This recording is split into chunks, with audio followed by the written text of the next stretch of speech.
নমস্কার, আপনারা নিশ্চয়ই সুস্থ আছেন, ভালো আছেন।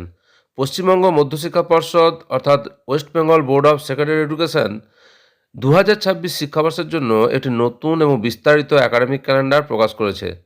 ২৯শে ডিসেম্বর ২০২৫ তারিখে পর্ষদের deputy secretary academic Ritabrata Chatterjee স্বাক্ষরিত এই নির্দেশিকায় রাজ্যের সমস্ত সরকারি, সরকারি সাহায্যপ্রাপ্ত এবং সরকার পোষিত স্কুলগুলির জন্য একগুচ্ছ কড়া নিয়ম ও সময়সূচি ঘোষণা করা হয়েছে।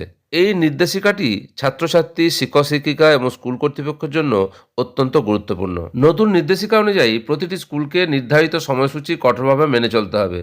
পর্ষদ দ্বারা নির্ধারিত সময়সূচিগুলি হল: নির্ধারিত সময় অ্যাপয়েন্টেড আওয়ার সকাল 10:35, প্রার্থনা সভা প্রেয়ার বা অ্যাসেম্বলি সকাল 10:40 থেকে 10:50, ক্লাস শুরু সকাল 10:50 থেকে, স্কুল ছুটি বিকেল 4:30।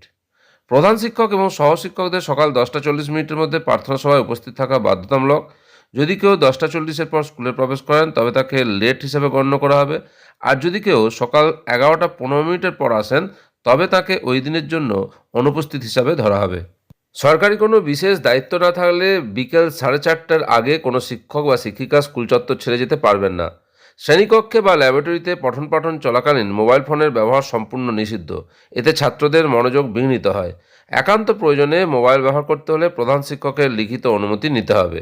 পর্ষদের রুল 4 সাব রুল 6 অনুযায়ী কোনো শিক্ষক ব্যক্তিগত লাভের উদ্দেশ্যে প্রাইভেট টিউশনের সাথে যুক্ত থাকতে পারবেন না।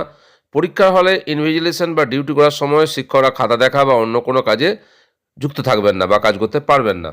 ছাত্রছাত্রীদের ক্ষেত্রে স্কুলে স্মার্টফোন বা মোবাইল আনা কঠোরভাবে নিষিদ্ধ করা হয়েছে। সারা বছরের পঠন পাঠন ও মূল্যায়নের জন্য একটি নির্দিষ্ট রূপরেখা তৈরি করে দেওয়া হয়েছে। এপ্রিল মাসের প্রথম সপ্তাহে অনুষ্ঠিত হবে প্রথম সামেটিভ, আগস্ট মাসের প্রথম সপ্তাহে নেওয়া হবে দ্বিতীয় সামেটিভ এবং ডিসেম্বর মাসের প্রথম সপ্তাহে নেওয়া হবে তৃতীয় সামেটিভ। ২০২৬ সালে মোট ৩৬৫ দিনের মধ্যে ৫২টি রবিবার এবং ৬৫টি ছুটি বাদ দিয়ে স্কুল খোলা থাকবে ২৪৮ দিন।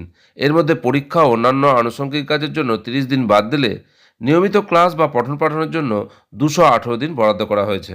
স্কুল পরিচালনার ক্ষেত্রে প্রধান শিক্ষকদের ভূমিকা অত্যন্ত গুরুত্বপূর্ণ। পর্ষদ স্পষ্ট জানিয়েছে যে এই সমস্ত নিয়মাবলী কার্যকর করার দায়িত্ব প্রধান শিক্ষকদের উপর বর্তাবে। এছাড়া mid day meal, Kanyashree, Shikshashree, Aikyashree এবং সবুজ সাথীর মতো সরকারি প্রকল্পগুলি যাতে ছাত্রছাত্রীরা সঠিকভাবে পায় তা নিশ্চিত করতে শিক্ষকদের নোডাল টিচার হিসাবে দায়িত্ব পালন করতে হবে। একই সাথে স্কুল চত্বরকে তামাকমুক্ত রাখা এবং পড়ুয়াদের মধ্যে পরিচ্ছন্নতা ও স্বাস্থ্য সচেতনতা বৃদ্ধি করাও প্রধান শিক্ষকের কর্তব্যের মধ্যে পড়ে। ২০২৬ সালের একাডেমিক ক্যালেন্ডারে বেশ কিছু নির্দেশ দিয়েছেন মধ্যশিক্ষা পর্ষদ বা West Bengal board of secondary education, তা আপনাদের সঙ্গে শেয়ার করলাম। আপনারা সকলে সুস্থ থাকুন, ভালো থাকুন।